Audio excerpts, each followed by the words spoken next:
రాజస్థాన్ ఉదయపూర్లోని త్రిపుర సుందరి ఆలయ పరిసరాల్లో షార్ట్ వీడియోలు, రీల్స్ చిత్రీకరణపై అధికారులు నిషేధం విధించారు. నిబంధనలు ఉల్లంఘించిన వారిపై భారీ జరిమానా విధిస్తామని హెచ్చరించారు. ఆలయ ప్రాంగణంలో అభ్యంతరకర రీతిలో తీసిన ఓ షార్ట్ వీడియో ఇటీవల వైరల్ కావడంతో అధికారులు ఈ నిర్ణయం తీసుకున్నారు. ఆలయంలో అసభ్యకర పాటలు, నృత్యాలతో షార్ట్ వీడియోలు, రీల్స్ తీయడంపై నిషేధం విధించారు. ఆలయం బ్యాక్గ్రౌండ్గా వీడియోలు తీసి సోషల్ మీడియాలో అప్లోడ్ చేస్తే ప్రజల మనోభావాలను దెబ్బతీయొద్దని అధికారులు నోటీసులు విడుదల చేశారు. నిబంధనలు ఉల్లంఘించే వారిపై కఠిన చర్యలు తీసుకుంటామన్నారు.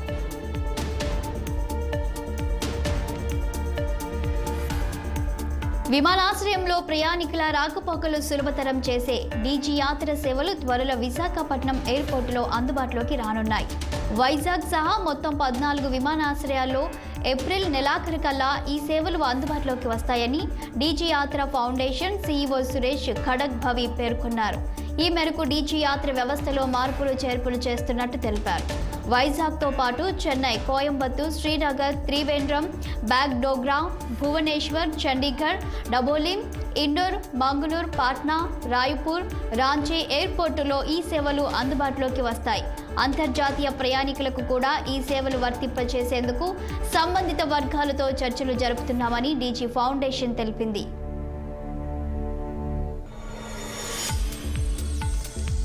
టీనేజర్లు, చిన్నారుల ఆన్లైన్ భద్రతా దిశగా మెటా ఓ కొత్త ఫీచర్ను పరిశీలిస్తుంది. ఇన్స్టాలో డైరెక్ట్ మెసేజీల ద్వారా అసభ్య, నగ్న చిత్రాలు పంపించిన సందర్భాల్లో వాటిని బ్లర్ చేసే సాంకేతికతను పరీక్షిస్తుంది. యూజర్లలో మొబైల్ ఫోన్లలో ఉండే ఓ టూల్ డిఎంలలోని చిత్రాలను అప్పటికప్పుడు పరిశీలించి అవసరం అనుకుంటే బ్లర్ చేస్తుంది. 18 ఏళ్ల లోపు వారి ఫోన్లలో ఈ ఫీచర్ డిఫాల్ట్గా ప్రారంభమై ఉంటుందని, పెద్దలు కూడా దీన్ని యాక్టివేట్ చేసేలా ప్రోత్సహించేందుకు నోటిఫికేషన్లు పంపిస్తామని ఇన్స్టా వర్గాలు తెలిపాయి.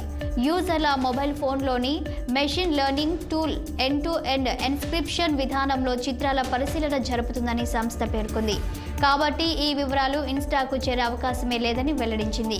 ఇన్స్టాలో డైరెక్ట్ మెసేజీలకు ఎండ్ టు ఎండ్ ఎన్క్రిప్షన్ను అందుబాటులోకి తెచ్చేందుకు కూడా ప్రయత్నిస్తున్నామని సంస్థ పేర్కొంది. ప్రస్తుతం మెటా మెసెంజర్, వాట్సాప్లో ఈ ఎన్క్రిప్షన్ అందుబాటులో ఉంది. భారత్లో బ్రిటిష్ హై కమిషనర్గా లిండీ కామెరాన్ నియమితులయ్యారు. ఈ నెలలో ఆమె బాధ్యతలు చేపట్టనున్నారు. ఈ మేరకు యునైటెడ్ కింగ్డమ్ హై కమిషన్ వెల్లడించింది. ఇప్పటి వరకు భారత్లో ఆ పదవిలో ఉన్న అలెక్స్ ఈలిస్ను బదిలీ చేసినట్లు వెల్లడించింది. భారత్లో బ్రిటిష్ హై కమిషనర్గా లిండీ కామెరాన్ నియమితులయ్యారు. ఈ మాసంలో ఆమె బాధ్యతలు చేపట్టనున్నారు. ఈ మేరకు యునైటెడ్ కింగ్డమ్ హై కమిషన్ వెల్లడించింది. ఇప్పటి వరకు భారత్లో ఆ పదవిలో ఉన్న అలెక్స్ ఈలిస్ను బదిలీ చేసినట్లు వెల్లడించింది. లిండీ కామెరాన్ యూకేలో నేషనల్ సైబర్ సెక్యూరిటీ సెంటర్ ముఖ్య కార్యనిర్వహణ అధికారిగా ఆమె ఇప్పటి వరకు విధులు నిర్వహించారని తెలిపింది. ప్రపంచవ్యాప్తంగా పలు దేశాలను కోరింతదగ్గు కలవరపెడుతుంది. చైనా, ఫిలిప్పీన్స్, చెక్ రిపబ్లిక్తో పాటు నెదర్లాండ్స్లో అనేక మరణాలు నమోదవుతున్నాయి. కేవలం ఫిలిప్పీన్స్లోనే 3 నెలల్లో 54 మంది చిన్నారులు ప్రాణాలు కోల్పోయారు. బ్రిటన్, అమెరికా, ఆస్ట్రేలియాలోనూ ఈ ఇన్ఫెక్షన్ వ్యాప్తి అధికంగా ఉన్నట్లు నివేదికలు వెల్లడిస్తున్నాయి. ఫిలిప్పీన్స్ ఆరోగ్య శాఖ నివేదిక ప్రకారం ఈ ఏడాది 3 నెలల్లోనే సుమారు 1000 కోరింత దగ్గు కేసులు నమోదయ్యాయి. 54 మంది చిన్నారులు ప్రాణాలు కోల్పోయారు. క్రితం ఏడాదితో పోలిస్తే కేసుల సంఖ్య 34 రెట్లు పెరిగింది. ఆరోగ్యం పట్ల తగు జాగ్రత్తలు తీసుకోవాలంటూ ఆరోగ్య శాఖ సూచించింది. అదానీ గ్రూప్లోని పునరుత్పాదక ఇంధన విభాగమైన అదానీ గ్రీన్ ఎనర్జీ లిమిటెడ్ గుజరాత్లోని కౌఢా ప్రాజెక్టు నుంచి సౌర విద్యుత్ ఉత్పత్తిని ప్రారంభించింది. ఇది ప్రపంచంలోనే అతిపెద్ద పునరుత్పాదక ఇంధన పార్క్. ఇక్కడ జనరేట్ అయిన విద్యుత్ను నేషనల్ గ్రిడ్కు అందించనుంది. అదానీ గ్రీన్ ఎనర్జీ లిమిటెడ్ గుజరాత్లోని కచ్లోని కౌఢా వద్ద 30 మెగావాట్ల విద్యుత్ను ఉత్పత్తి చేయడానికి సుమారు 1.5 లక్షల కోట్ల పెట్టుబడి పెట్టనుందని మేనేజింగ్ డైరెక్టర్ వినీత్ జైన్ తెలిపారు. కౌఢాలో 2 గిగావాట్ల సౌర విద్యుత్ సరఫరా జరుగుతుందని, 2025 మార్చిలోగా 4 గిగావాట్లు, ఆ తర్వాత 5 గిగావాట్ల సామర్థ్యంతో విద్యుత్ ఉత్పత్తి చేస్తామన్నారు. ఎన్నికల బాండ్లకు సంబంధించి ఎన్నికల కమిషన్కు ఇచ్చిన వివరాలను సమాచార హక్కు చట్టం కింద ఇచ్చేందుకు స్టేట్ బ్యాంక్ ఆఫ్ ఇండియా నిరాకరించింది. ఇప్పటికే ఎన్నికల సంఘం వెబ్సైట్లో వివరాలు అందుబాటులో ఉండగా విశ్వసనీయ సమాచారం అంటూ కారణం చూపి సమాచార హక్కు చట్టం కింద దాఖలైన దరఖాస్తును తిరస్కరించింది. ఎలక్టోరల్ బాండ్స్ స్కీమ్ రాజ్యాంగ విరుద్ధమని సుప్రీంకోర్టు తీర్పు వెలువరించిన సంగతి తెలిసిందే. బాండ్ల వివరాలను ఎన్నికల సంఘం వెబ్సైట్లో అందుబాటులో ఉంచాలని ఎస్బీఐని ఆదేశించింది.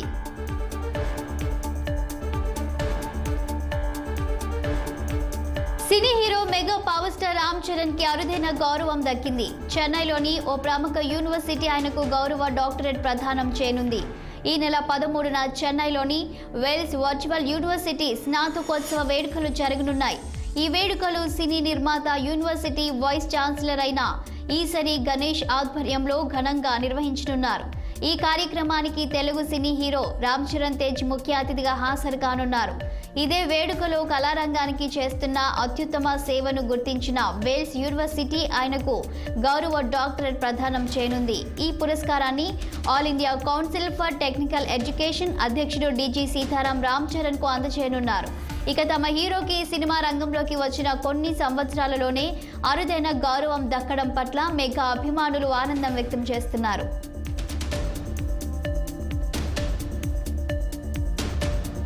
ఫ్యాషన్ ప్రియుల నుంచి బ్రిటన్ ప్రధాని రిషి సునాక్ కు నిరసన సెగ తగిలింది. ఓ ఇంటర్వ్యూలో ఆయన ధరించిన దుస్తులు, బూట్లు మ్యాచ్ కాకపోవడంతో విమర్శలు వ్యక్తమయ్యాయి. దాంతో ఆయన వారికి సారీ చెప్పి సమాధాన పరచాల్సి వచ్చింది. ఇటీవల ఓ ఇంటర్వ్యూలో భాగంగా తెలుపు నీలం రంగు షర్ట్, ప్యాంటు కాంబినేషన్లో అడిడాస్ సంస్థకు చెందిన వైట్ సాంబా స్నీకర్స్ ను సునాక్ ధరించారు. ఇది ఫ్యాషన్ ప్రేమికులను మెప్పించలేదు. వీటికొక ప్రత్యేక ట్రెండ్ ఉంటుంది. దీనిని సునాక్ దెబ్బతీశారని వారంతా భావించి కామెంట్ల రూపంలో తమ వ్యతిరేకతను తెలియజేశారు. దాంతో ఆయన స్పందించాల్సి వచ్చింది. హమాస్తో ఘర్షణల వల్ల ఇజ్రాయెల్ నిర్మాణ రంగాన్ని కార్మికుల కొరత వేధిస్తుంది. దీంతో విదేశాల నుంచి శ్రామికులను ఆహ్వానిస్తుంది. అందులో భాగంగా భారత్ నుంచి 6,000 మంది అక్కడికి చేరుకొనున్నారు. హమాస్తో యుద్ధం ప్రారంభమైన తర్వాత ఇజ్రాయెల్లో అనేక ప్రాజెక్టులు నిలిచిపోయాయి. కార్మికుల కొరతే దీనికి ప్రధాన కారణం. ఏప్రిల్, మేలో ప్రత్యేక విమానాలు ఏర్పాటు చేసి వీరిని తరలించనున్నారు. ప్రయాణ ఖర్చులో రాయితీ ఇవ్వాలని ఇజ్రాయెల్ ప్రధానమంత్రి కార్యాలయం, ఆర్థిక శాఖ, నిర్మాణ శాఖ సంయుక్తంగా నిర్ణయించాయి.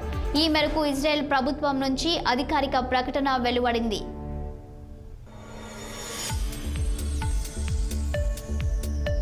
మద్యం విధానానికి సంబంధించిన కేసులో అరెస్టై జైల్లో ఉన్న ఢిల్లీ ముఖ్యమంత్రి అరవింద్ కేజ్రీవాల్ కు వరుసగా ఎదురు దెబ్బలు తగులుతున్నాయి. ఆయన వ్యక్తిగత కార్యదర్శి వైభవ్ కుమార్ ను తాజాగా విధుల నుండి తొలగించారు. అతని నియామక ప్రక్రియలో నిబంధనల ఉల్లంఘన జరిగినట్లు డిపార్ట్మెంట్ ఆఫ్ విజిలెన్స్ వెల్లడించింది. ఈ తొలగింపు తక్షణమే అమల్లోకి వస్తుందని స్పష్టం చేసింది. విధుల్లో ఉన్న ప్రభుత్వ ఉద్యోగిపై దాడి చేశాడని వైభవ్ కుమార్ పై 2007లో నోయిడా పోలీసులు కేసు నమోదు చేశారు. అయితే కేజ్రీవాల్ కు పిఎస్ గా నియమించే సమయంలో ఈ కేసు వివరాలను వెల్లడించలేదని విజిలెన్స్ విభాగం దర్యాప్తులో తేలింది. దీంతో ఆయన్ను తక్షణమే విధుల నుంచి తొలగిస్తూ తాజాగా ఉత్తర్వులు జారీ చేసింది.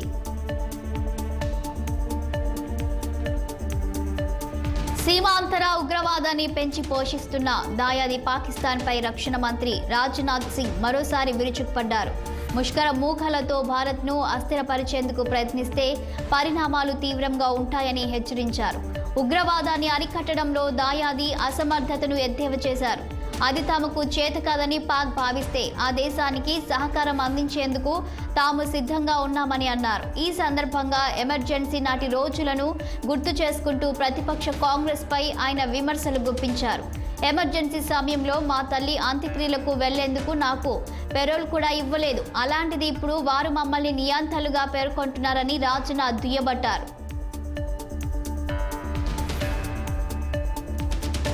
హెచ్డిఎఫ్సి బ్యాంక్ లక్షద్వీప్లోని కవరతి ద్వీపంలో తొలి శాఖను ప్రారంభించింది. ఈ కేంద్ర పాలిత ప్రాంతంలో బ్యాంకు శాఖను తెరిచిన తొలి ప్రైవేట్ బ్యాంకుగా నిలిచింది.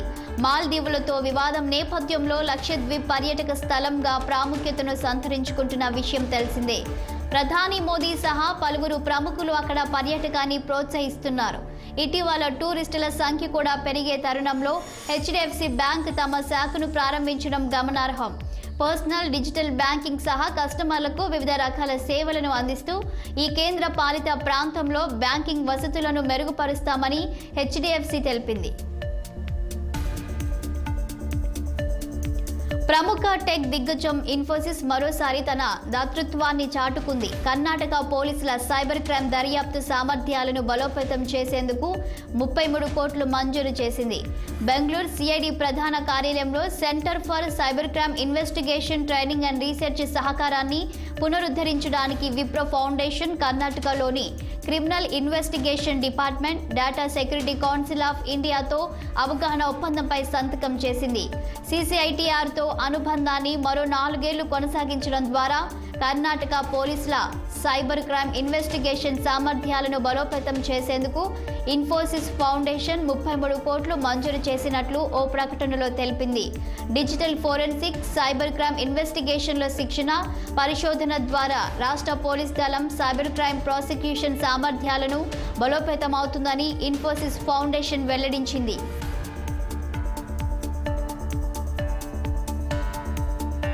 టెస్లా భారతదేశంలో తన కార్యకలాపాలను మొదలు పెట్టడానికి రిలయన్స్తో చేతులు కలిపే అవకాశాలు కనిపిస్తున్నాయి. రిలయన్స్ ఇండస్ట్రీస్తో కలిసి దేశంలో ఫ్యాక్టరీని నిర్మించడానికి జాయింట్ వెంచర్ కోసం చర్చలు జరుపుతున్నట్లు ఉన్నత స్థాయి వర్గాలు చెబుతున్నాయి. చర్చలు ప్రారంభ దశలో ఉన్నాయని, నెల రోజులుగా ఇవి జరుగుతున్నాయని సంబంధిత వర్గాలు తెలిపారు. ఈ చర్యను ఆటోమొబైల్ రంగంలోకి రిలయన్స్ ప్రవేశించినట్లు భావించరాదని, రిలయన్స్ లక్ష్యం భారతదేశంలో ఎలక్ట్రిక్ వాహనాల సామర్థ్యాలను నిర్మించడం మాత్రమేనని ఆయన వివరించారు. జేవీ ఏర్పాటు గురించి రిలయన్స్కు ఇండస్ట్రీస్ టెస్లాకు పంపిన ఈమెయిల్కు సమాధానం రాలేదు. మస్క్ ఈ నెలలో ప్రధానమంత్రి మోదీని కలవడానికి మన దేశం రాబోతున్నారు. ఇక్కడ టెస్లా ఫ్యాక్టరీని ప్రారంభించే ప్రణాళికలపై ప్రకటన చేసే అవకాశం ఉంది.